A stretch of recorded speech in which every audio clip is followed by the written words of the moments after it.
नमस्ते बच्चों।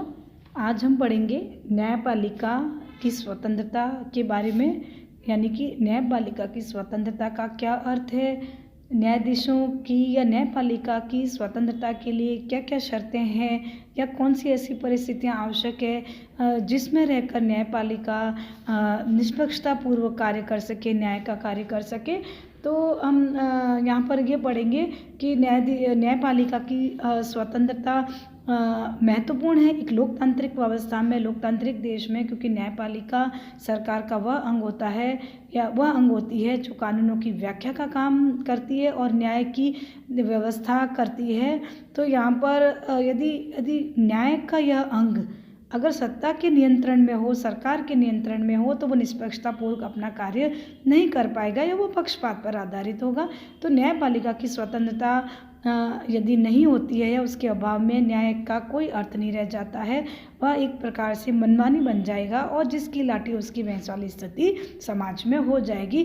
तो न्यायाधीशों में इतनी योग्यता होनी चाहिए कि वो अपना निर्णय देने में निष्पक्षता का बर्ताव करे, बिना किसी पक्षपात के, वह बिना किसी भेदभाव के निर्णय दे। जिस काम के लिए, जिस न्याय के काम के लिए उन्हें उस कुर्सी पर बिठाया जाता है, उसके लिए ज़रूरी है कि वो स्वतंत्रता और निष्पक्षता का व्यवहार करे। तो न्यायपालिका की स्वतंत्रता और निष्पक्षता के लिए यह ज़रूरी है कि न्यायाधीशों में या न्यायपालिका में निम्नलिखित बातें होना ज़रूरी है, जिसमें सबसे पहला है न्यायाधीशों की नियुक्ति। न्यायाधीशों की नियुक्ति जो है वह भी महत्वपूर्ण है न्यायपालिका की स्वतंत्रता के लिए, कि न्यायाधीशों की जो नियुक्ति है, वैसे जो एक प्रसिद्ध परंपरा है, वो ये एक जो सभी लोकतांत्रिक देशों में एक यह व्यवस्था है कि न्यायाधीश कार्यपालिका के द्वारा नियुक्त या मनोनीत होने चाहिए। तो भारत, अमेरिका जैसे देशों में न्यायाधीशों की नियुक्ति कार्यपालिका के प्रधान द्वारा एक निश्चित समय के लिए की जाती है। जैसे हमारे देश में राष्ट्रपति सर्वोच्च न्यायालय के मुख्य न्यायाधीश और अन्य देशों की नियुक्ति करता है। तो इस प्रकार की नियुक्ति का मुख्य उद्देश्य न्यायपालिका की स्वतंत्रता को सुनिश्चित बनाए रखना होता है, ताकि न्यायाधीशों की नियुक्ति में किसी प्रकार का भेदभाव न हो। तो नियुक्ति अगर सही होगी, जिसमें निष्पक्षता हो, भेदभाव न हो, दलीय स्वार्थ न हो, तो वो न्यायाधीश निष्पक्षतापूर्वक काम कर सकेंगे।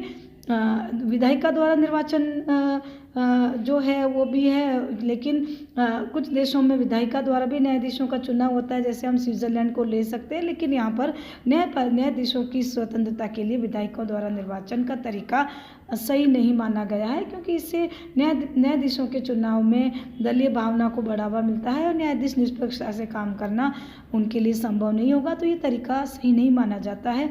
जनता द्वारा निर्वाचन का तरीका भी न्यायाधीशों के लिए कहा जाता है। अमेरिका और स्विट्ज़रलैंड के कुछ कैंटन जहाँ पर प्रत्यक्ष लोकतंत्र है, वहाँ पर ये तरीका है, लेकिन यहाँ पर भी इस प्रथा में यह है कि यहाँ पर भी यह व्यवस्था शक्ति पृथक्करण के सिद्धांत के प्रतिकूल है, क्योंकि न्यायाधीश विधायिका के दबाव से तो हालांकि मुक्त होते हैं, लेकिन फिर भी जनता के द्वारा नियुक्त न्यायाधीश जो है वह इतने ईमानदार, सम्मानित या निष्पक्ष नहीं होंगे, क्योंकि जनता अक्सर जो चुनाव करती है वो लोकप्रियता के आधार पर ही करती है।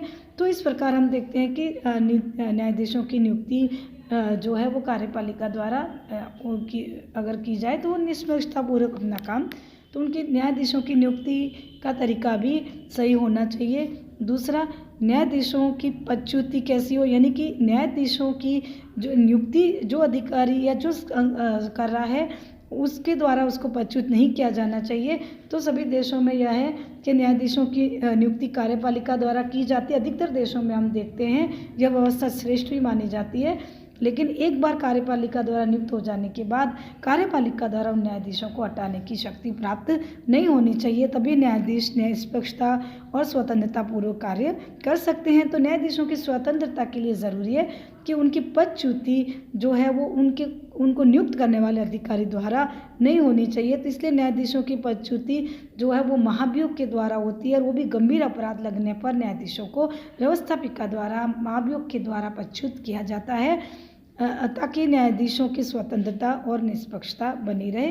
फिर न्यायाधीशों को उनको पद और वेतन की सुरक्षा होनी चाहिए। न्यायपालिका की स्वतंत्रता के लिए यह भी आवश्यक है कि उन्हें ऐसे समुचित पर्याप्त वेतन और भत्ते दिए जाने चाहिए ताकि न्यायाधीश की सुविधाओं में कमी न हो और वो और किसी प्रकार की वो अन्य साधनों से अपना जो है वह पूर्ति न करे। तो इसके लिए वह निष्पक्ष और निर्भीक होकर अपने उत्तरदायित्वों को पूरा कर सके। इसके लिए उन्होंने वेतन और भत्तों की और पद की सुरक्षा भी उनको प्राप्त होनी चाहिए ताकि वो निश्चिंत होकर अपने दायित्वों का निर्वाह कर सके।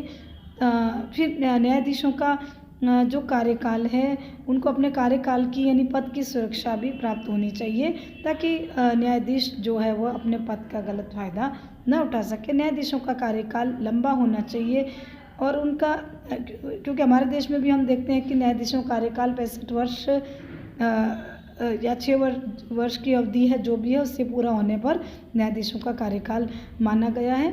तो इस प्रकार हम देखते हैं कि न्यायाधीशों का जो कार्यकाल है वह कई देश मतलब जीवन पर्यंत भी हो सकता है। उनको अपने कार्यकाल की सुरक्षा और निश्चिंतता प्राप्त होनी चाहिए ताकि उनका अगर कार्यकाल छोटा होगा तो वो निष्पक्षतापूर्वक काम नहीं कर पाएंगे। इसलिए न्यायाधीशों का कार्यकाल लंबा होना ज़रूरी है। फिर हमने पढ़ा न्यायाधीशों की पदच्युति किस प्रकार होनी चाहिए। तो न्यायाधीशों की पदच्युति को भी हमने बच्चों पढ़ा है। तो न्यायपालिका की स्वतंत्रता के लिए फिर अवकाश प्राप्ति के बाद वकालत सेवानिवृत्ति के बाद उनकी वकालत पर निषेध होना चाहिए। तो न्यायाधीशों की निष्पक्षता के लिए ज़रूरी है कि अगर कोई न्यायाधीश सेवानिवृत्त हो जाता है तो उनका उसी एरिया में उनके वकालत पर उन पर रोक लगाई जानी चाहिए ताकि न्याय में निष्पक्षता बनी रहे।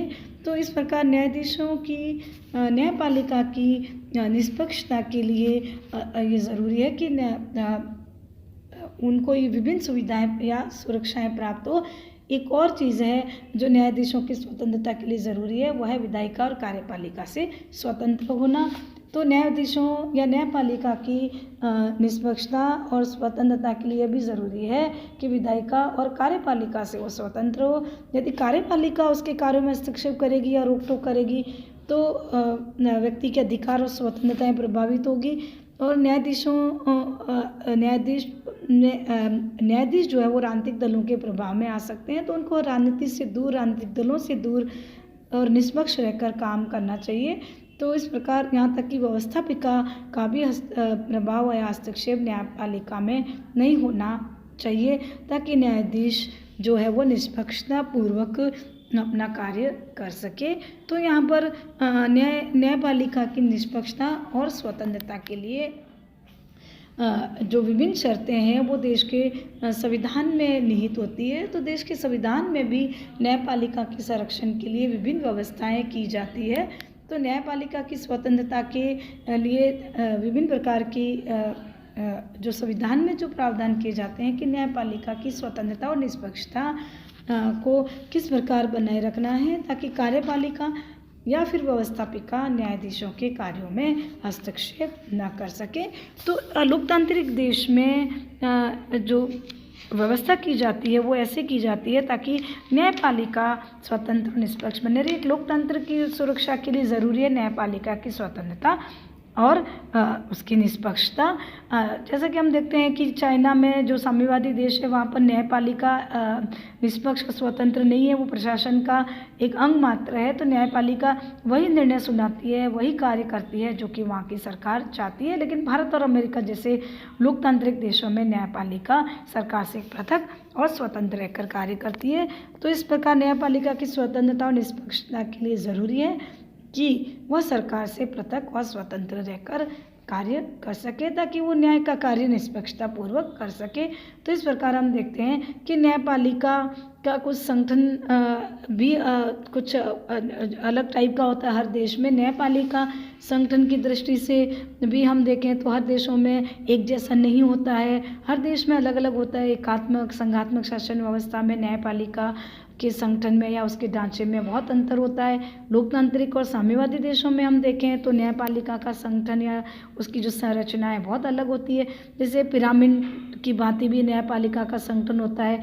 जैसे कुछ देशों में न्यायपालिका एक पिरामिड के रूप में नीचे से लेकर ऊपर तक शीर्ष पर सर्वोच्च न्यायालय होता है। तो भारत में भी ये पिरामिड वाला जो संरचना है या संगठन है न्यायपालिका का वह है। हमारे यहाँ न्यायपालिका एकल है, वो एक नीचे से लेकर ऊपर तक सर्वोच्च न्यायालय जो है वो एक ऊपर की शीर्ष संस्था है।